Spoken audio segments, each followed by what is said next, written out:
amici, ancora un'uscita big game, usciamo con le previsioni un pochino incerte, cerchiamo di andare a largo questa volta, facciamo completamente un briefing per strutturare bene l'uscita e facciamo tutto come deve essere, riusciamo a fare il vivo, a fare la strisciata, solita pasturazione, consideriamo il cambio di vento, rientriamo poi con le esche in vivo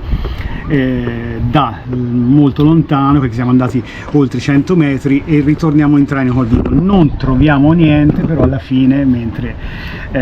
ritiriamo sulle canne ci accorgiamo che un sugarello è stato mangiato, è infilato dentro completamente la bocca, si vede benissimo la forma e addirittura anche un pezzo, un morso gli è stato dato, quindi peccato, non c'è stato uno strike, non c'è stata partenza, non ce ne siamo accorti anche perché il mare dalle 11 in poi era veramente formato, ci ha costretto addirittura anche a tirare sulle lenze e rientrare in traina per tentare in traina veloce.